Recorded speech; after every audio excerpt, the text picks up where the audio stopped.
JS education online channel के माध्यम से मैं जितेंद्र सिंह आज आपके सामने लाया हूं समकालीन भारत और शिक्षा की क्लास में दर्शन और शिक्षा में संबंध। दर्शन और शिक्षा में आज संबंध के बारे में हम चर्चा करेंगे।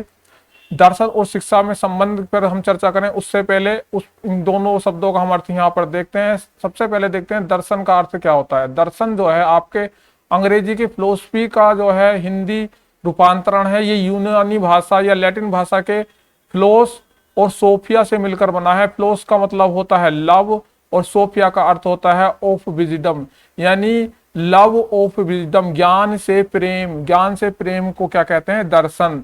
और इसे जो है हिंदी में कहते हैं, दर्शन का मतलब होता है जैसा हम देख रहे हैं, किसी चीज को हम कैसे देखते हैं वो क्या हुआ, एक तरीके से दर्शन हुआ। यानी कि जो भी विचार है, हम किसी कोई हमारे मन में विचार है किसी भी चीज को लेकर, ज्ञान को लेकर हम विचार करते हैं, सोचते हैं, चिंतन करते हैं, मनन करते हैं, वो क्या हुआ? दर्शन हुआ। किसी भी चीज को जब हम सोचते हैं तो ये क्या हुआ? दर्शन। यानी ज्ञान से प्रेम को क्या कहेंगे यहाँ पर? दर्शन। यानी इतना ज्ञान से प्रेम हो जाए कि उसमें जो है हम लीन हो जाए, वो क्या कहलाता है? हमारा दर्शन। फिलोसफी शब्द के बाद आपका आता है शिक्षा का अर्थ। देखते हैं शिक्षा का अर्थ हम पिछली क्लास में विस्तृत चर्चा कर चुके थे। एजुकेशन जो अंग्रेजी भाषा में से एजुकेशन कहते हैं, एजुकेशन शब्द की उत्पत्ति लैटिन भाषा में के एडुकेटम शब्द से हुई। एडुकेटम भी दो शब्दों से मिलकर बना है, ई प्लस डोको। और ई प्लस डोको का मतलब होता है, ई का मतलब होता है अंदर से, डोको का मतलब होता है आगे बढ़ना। यानी कि जो बालक की या जो मनुष्य की आंतरिक शक्तियां हैं उनका विकास करना क्या होता है? एजुकेशन होता है।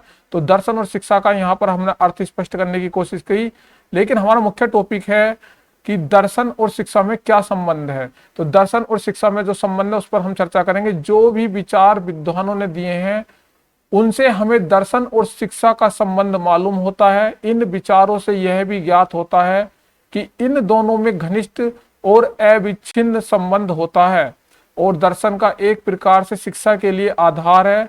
उसका प्रभाव शिक्षा पर इतना अधिक पड़ता है कि बिना दर्शन के शिक्षा की प्रक्रिया पूर्ण रूप से नहीं की जा सकती। हमें पहले विभिन्न विचारों की ओर देखना होगा, यानी कि दर्शन के बगैर शिक्षा की कल्पना हम नहीं कर सकते।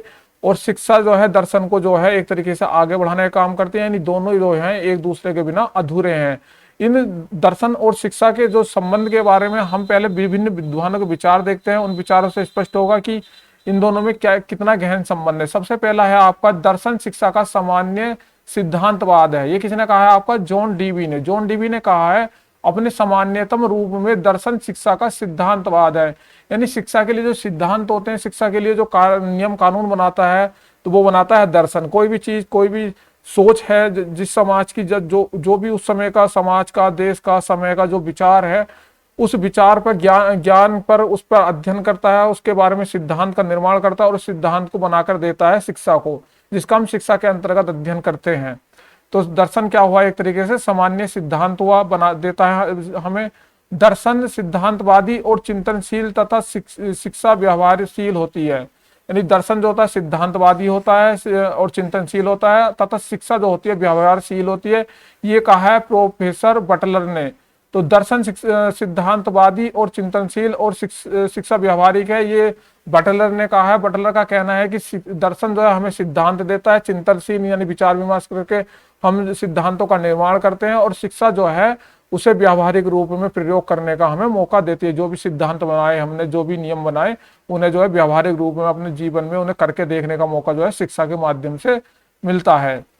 इसके बाद आता है दर्शन और शिक्षा एक ही सिक्के के दो पहलू हैं। प्रोफेसर रोस ने कहा था ये, यानी कि शिक्षा और दर्शन जो है एक ही सिक्के के दो पहलू हैं, यानी कि एक के बगैर दूसरा अधूरा है। और जो एक ही चीज है, जो कि एक तरफ से वो शिक्षा है, एक तरफ से वो दर्शन है, एक नजरिए से देखा जाए तो, यानी दर्शन के बिना शिक्षा नहीं है, शिक्षा के बिना दर्शन नहीं। तो दोनों जो है एक दूसरे को जो है अभिप्रेरित करते हैं, और इनमें जो है एक चीज के दो विभिन्न दृश्य उपस्थित होते हैं, और इन दोनों दृश्यों का जो है हम अलग अलग तरीके से देखते हैं, लेकिन होती ही एक ही चीज है, एक दूसरे को दोनों प्रभावित करते हैं। तो दर्शन और शिक्षा एक सिक्के के दो पहलू हैं, प्रोफेसर रोस ने कहा है। दर्शन का सक्रिय पक्ष शिक्षा है, यानी दर्शन का जो सक्रिय पक्ष है वो क्या हुई? शिक्षा हुई। जब दर्शन तो क्या हुआ? आपका चिंतनशील हुआ और आपका जो है सिद्धांतवादी हुआ, उसमें जो सिद्धांत का निर्माण होता है, चिंतन होता है, विचार होता है। लेकिन जो हम सक्रिय होता है, जिसमें हम कार्य करके देखते हैं, वो क्या होती है, हमारी शिक्षा होती है। तो शिक्षा दर्शन का गत्यात्मक यानी कि डायनेमिक पार्ट है।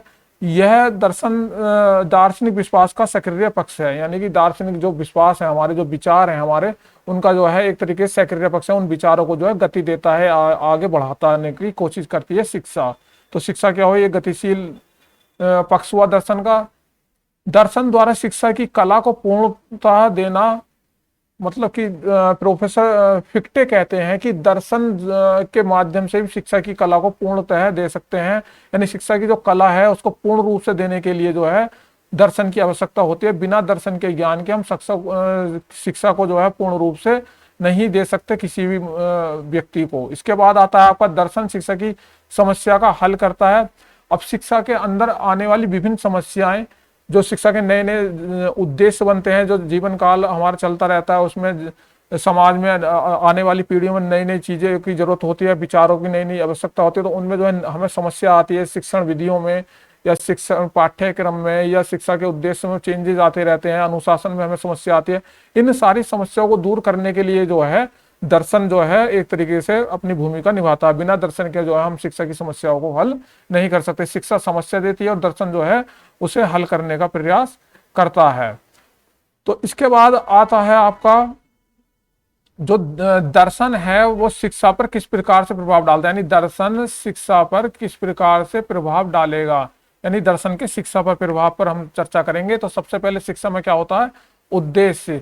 उद्देश्य यानी दर्शन का शिक्षा के उद्देश्य पर प्रभाव पड़ता है। मनुष्य जीवन के लक्ष्यों के अनुसार अपनी शिक्षा के उद्देश्य भी रखता है, यानी जो जीवन के लक्ष्य हैं उनके अनुसार जो है शिक्षा के उद्देश्य बनाए जाते हैं, हमें क्या अचीव करना है। जीवन के लक्ष्य का निर्धारण जीवन दर्शन से होता है, अतएव शिक्षा का उद्देश्य भी दर्शन के द्वारा निश्चित होता है। उदाहरण के लिए आज भारत में शिक्षा का उद्देश्य प्रमुख है जीवन को सुखी बनाना है, इसके पीछे भौतिकवादी दर्शन मिलता है। अतएव हमारी शिक्षा का उद्देश्य भौतिक दर्शन ने निश्चित किया है, यह हम कह सकते हैं। इसी प्रकार अन्य देशों में होता है, जैसे अमेरिका में प्रयोजनवाद, यानी वहां पर जो है काम को वरीयता दी जाती है। रूस में साम्यवादी दर्शन है और इंग्लैंड में जो उपयोगितावादी, यानी जो चीज उपयोगी है वही जो है शिक्षा के उद्देश्य बना लिए जाते हैं। कहने का मतलब यह है, जैसे प्राचीन काल में शिक्षा का उद्देश्य होता है मोक्ष की प्राप्ति करना, तो मोक्ष की प्राप्ति करना ही हमारी शिक्षा के उद्देश्य होते थे। उस समय जो हमारा उद्देश्य होता था शिक्षा का, मोक्ष की प्राप्ति करना होता था। तो समय समय पर जो भी मांग होती है, जो भी लक्ष्य होते हैं, उन लक्ष्यों को जो है दर्शन निर्धारित करता है और उन लक्ष्यों की प्राप्ति जो है हम शिक्षा के माध्यम से करते हैं। इसके बाद आता है दर्शन का शिक्षा के पाठ्यक्रम पर प्रभाव, यानी जो शिक्षा का पाठ्यक्रम है तो इसे निर्धारित करने का काम भी दर्शन करता है। पाठ्यक्रम शिक्षा के उद्देश्य के अनुसार निश्चित किया जाता है। यदि शिक्षा का उद्देश्य दर्शन निश्चित करता है तो उसका पाठ्यक्रम भी दर्शन के द्वारा ही निश्चित होता है। इसका उदाहरण हम विभिन्न देशों के पाठ्यक्रम में पाते हैं। भारत में प्राचीन काल में आध्यात्मिक विषयों को पाठ्यक्रम में स्थान दिया गया था। आज विज्ञान के प्रभाव के से जो है वैज्ञानिक दृष्टिकोण आ गया, अतः पाठ्यक्रम में विज्ञान, तकनीक, व्यवसाय विशेष ध्यान रखा गया है। आवश्यकता, क्रियाशीलता के आधार पर आज पाठ्यक्रम में खेलकूद, क्रियात्मक शिक्षा, क्राफ्ट जैसे विषयों को भी रखा गया है। ये सब दर्शन का ही प्रभाव है। यानी कि जैसे हमारे विचार होंगे, जिस समय में जैसे हमारे विचार होते, विचार का मतलब, दर्शन का मतलब होता है विचार, हमारी सोच। तो जैसे हमारे विचार होंगे, जैसा हमारा दर्शन होगा, उस दर्शन का प्रभाव जो है हमारे पाठ्यक्रम पर भी पड़ता है। जैसे पहले प्राचीन काल में जीवन का अंतिम लक्ष्य मोक्ष माना जाता था, यानी कि जो है कि जीवन में जो है हमें सत्य बोलना है, हमें जो है अच्छे अच्छे कार्य करने हैं और हमें जो है मोक्ष की प्राप्ति करनी है। तो उस समय पर पाठ्यक्रम में जो होती धार्मिक शिक्षा और मोक्ष प्राप्त करने की जो है पाठ्यक्रम में जो है शिक्षा दी जाती थी। लेकिन आज के जमाने में हम क्या देख रहे हैं कि विज्ञान का युग है, तो विज्ञान की जो हमें जरूरतें हैं, जो हमारी विचार चेंज हुए विज्ञान को लेकर, तो हमें तकनीकी व्यवसाय करना है, तकनीकी शिक्षा चाहिए। तो इन चीजों को लेकर जो है फिर हमारी सोच बदली, हमारे विचार बदले, यानी हमारे दर्शन ने प्रभावित किया फिर पाठ्यक्रम को। और इसी प्रकार से पाठ्यक्रम को प्रभावित दर्शन ने फिर से किया, जब हमने देखा कि हमें जो है खेल कूद की शिक्षा की आवश्यकता पड़ी, क्राफ्ट शिक्षा की आवश्यकता पड़ी। तो ये सब चीजें जो हैं दर्शन जो है चेंज करता रहता है समय समय पर। दर्शन शिक्षा की विधियों पर भी प्रभाव डालता है। अब जब नए नए उद्देश्य बन रहे हैं, शिक्षा के पाठ्यक्रम में चेंजेस हो रहे हैं, तो उन चेंजेस में जो है क्या होता है, शिक्षण विधियों का भी, नई नई शिक्षण विधियों का प्रयोग करते हैं। प्राचीन जमाने में जो है गुरु शिष्य प्रणाली थी, गुरु जी व्याख्यान कर देते थे और जो है शिक्षा दे देते थे, व्याख्यान विधि थी। शिक्षा बच्चा जो था मौन धारण करके बैठा रहता था, यानी कि वो बच्चा वहां पर सक्रिय नहीं होता था। लेकिन आज के युग में जो है बच्चों को सक्रिय करने के लिए जो है बाल केंद्रित शिक्षा दी जाती है, जिसमें शिक्षण विधियों में भी चेंजेस किया गया है, क्योंकि अब हमारा हमारा विचार है, हमारी सोच है कि हमें बाल केंद्रित शिक्षा देनी है। तो इसमें जो है बच्चे के जो है शिक्षण विधियों में भी चेंज आया है। प्रोजेक्ट विधि, डाल्टन विधि, किंडरगार्टन विधि आदि नई विधियों का प्रयोग किया जाए है। ये सब जो है दर्शन के कारण, दार्शनिक विचारों में परिवर्तन के कारण हो रहा है। यानी दार्शनिक विचारों में हमारे परिवर्तन आ रहा है दिन ब दिन, तो हमने जो है अपने शिक्षण विधियों में भी चेंज कर दिया है। दर्शन का पाठ्य पुस्तकों पर प्रभाव, दर्शन का पाठ्य पुस्तकों पर प्रभाव क्या ऐसा पड़ता है? नवीनतम विधि आदि दर्शन का प्रभाव पाठ्य पुस्तकों पर भी पड़ता है। प्राचीन काल में प्रकाशन का अभाव होने के कारण जो था, पुस्तकें नहीं होती, सारी चीजें मौखिक सिखाई जाती थी। आज के युग में जो है प्रकाशन भी है, नई नई विधियां हैं, शिक्षण विधियां हैं, पाठ्यक्रम में बदलाव हो गए हैं, तो हमें नई नई पुस्तकों की जरूरत पड़ती है। बिना पुस्तकों के आज के युग में जो है शिक्षा लेना जो है नामुमकिन हिस्सा है। तो दर्शन का जो है पाठ्य पुस्तकों पर भी काफी गहरा प्रभाव पड़ता है।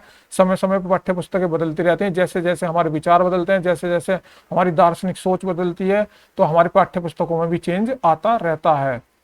इसके बाद आता है आपका दर्शन का शिक्षक पर प्रभाव। दर्शन का शिक्षक पर प्रभाव क्या पड़ता है? शिक्षक का अपना एक दर्शन होता है। शिक्षक वही होता है जो ज्ञान की इच्छा रखता है। दर्शन ज्ञान के लिए प्रेम होता है एवं अतएव शिक्षक दर्शन से प्रभावित व्यक्ति होता है। दर्शन के द्वारा ज्ञान की परिपक्वता आती है, व्यक्तित्व के मूल्य विकसित होते हैं, शिक्षण के प्रति उचित दृष्टिकोण बनता है, भविष्य निर्माण के लिए सही प्रयत्न होते हैं और शिक्षार्थी के जीवन का उन्नयन करने में सहायता मिलती है। प्राचीन काल में गुरु शांत, सरल और कर्तव्य प्राण होते थे। आज के युग में शिक्षक जो है एहसान, तड़क भड़क और धन की इच्छा रखने वाले होते हैं, यानी कि भौतिकता का प्रभाव शिक्षक के जीवन पर पड़ रहा है। तो जैसी हमारी सोच होगी, जैसा हमारा विचार होगा, जैसी हमारी दार्शनिक सोच होगी, उसी तरीके से शिक्षक पर प्रभाव पड़ता है दर्शन का समय समय पर। प्राचीन काल में जो है गुरु सरल स्वभाव के होते थे, लेकिन आज के युग में जो है पैसा कमाने की और चटक मटक की दुनिया दिखाने के लिए जो है शिक्षक जो है प्रभावित हो रहे हैं, क्योंकि आज हमारी दार्शनिक सोच हमारी चेंज होती जा रही है। इसके बाद आता है दर्शन का अगला प्रभाव जो पड़ता है, वो पड़ता है शिक्षार्थियों पे। पहले जमाने में जो है शिक्षार्थी को जो है एक तरीके से उनमें जो है पिता पुत्र के संबंधित संबंध होते थे, लेकिन आज के जमाने में जो है ना तो शिक्षक को वो इतनी वरीयता दे रहा है, ना शिक्षक जो है छात्र को इतनी वरीयता देता है। तो शिक्षार्थी पे भी कहीं ना कहीं दर्शन का प्रभाव पड़ रहा है। इसके बाद दर्शन का अनुशासन पर प्रभाव।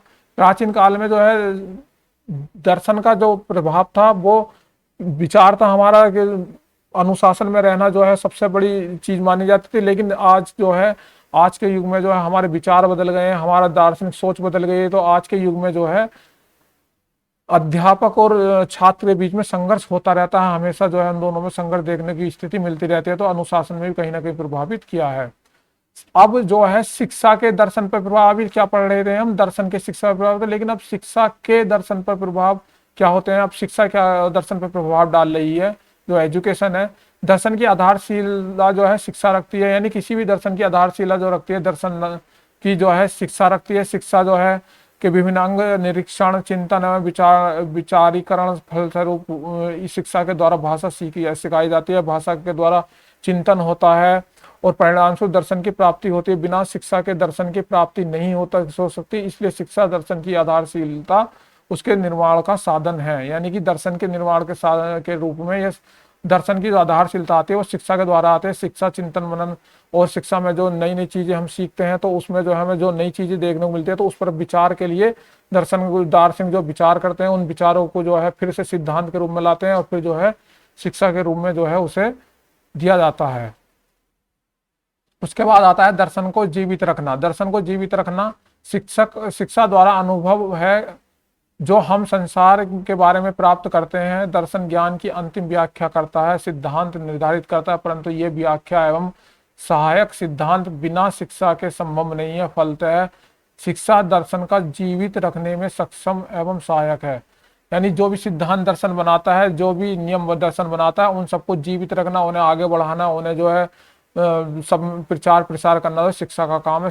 शिक्षा जो है दर्शन को जीवित रखने में सहयोग रखती है। दर्शन को मूर्त रूप देना, यानी जो विचार होते हैं वो क्या होते हैं, अमूर्त होते हैं। जो भी दार्शनिक सोच होती है वो क्या होती है, अमूर्त होती है, वो मस्तिष्क के अंदर सोची जाती है। लेकिन उसको मूर्त रूप देना, यानी उसको एक तरीके से व्याख्यायित करना, उसे जो है डिस्क्राइब करना, जो है शिक्षा का मेन काम होता है। तो दर्शन को जो मूर्त रूप देती है, अमूर्त जो विचार होते हैं उसको एक तरीके मूर्त में कन्वर्ट करती है, तो वो क्या होता है, एक तरीके शिक्षा होती है। जैसे कि सोच बताई कि रामचंद्र जी इस तरीके के थे, उन एक विचार आया, तो उसको जो है शिक्षा द्वारा, यानी कि रामायण के द्वारा लिखने के बाद शिक्षा के द्वारा जब शिक्षा दी गई कि इस तरीके से उस विचार को, जो अमूर्त विचार था, उसको मूर्त रूप दे दी गई। तो इस तरीके से हमें जो है मूर्त को अमूर्त बनाने में जो है शिक्षा जो है काम करती है। दर्शन को जो है मूर्त रूप देती है शिक्षा। दर्शन को समाधान हेतु समस्या देती है, यानी कि दर्शन को जो है समाधान करने के लिए समस्याएं, नई नई समस्याएं जो है शिक्षा के माध्यम से होती है। शिक्षा के अंतर्गत नई नई समस्याएं पैदा होती हैं उन शिक्षा की प्रक्रिया में, और शिक्षा की प्रक्रिया में जो नई नई समस्याएं आती हैं, उन समस्याओं का समाधान जो है दर्शन ढूंढता है। इसलिए दर्शन को जो नए नए टॉपिक मिलते हैं, नए नए जो समस्या समाधान के लिए नई नई चीजें मिलती हैं, वो जो दी जाती हैं, वो सब चीजें दी जाती हैं शिक्षा के माध्यम। शिक्षा समस्या, नई नई शिक्षा के द्वारा समस्याएं दर्शन को समय समय मिलती रहती हैं। दर्शन जो है उनके लिए समाधान करता है, सिद्धांतों की खोज करता है। दर्शन को गतिशील बनाना, चूंकि शिक्षा के द्वारा चिंतन की सामग्री मिलती है और दर्शन उस पर चिंतन मनन करता है, उनका समाधान ढूंढता है। अतएव शिक्षा दर्शन को गतिशील बनाते हैं। शिक्षा के द्वारा दर्शन प्रगति करता है। शिक्षा का ही परिणाम है कि विश्व में विभिन्न दर्शन बने और उनका विकास हुआ। यानी कि जो दर्शन है उसे गतिशील जो है शिक्षा बनाती है। शिक्षा के माध्यम से दर्शन की जो विचारधारा है उसे जो है आगे बढ़ाने का मौका मिलता है। शिक्षा जो है उसकी गतिशीलता बनाए रखती है दर्शन की। तो ये था आज की हमारी क्लास, दर्शन और शिक्षा के बीच में संबंध। इस संबंध को आज भली भांति समझ पाएंगे। आज के लिए जो है इतना ही। धन्यवाद, नमस्कार।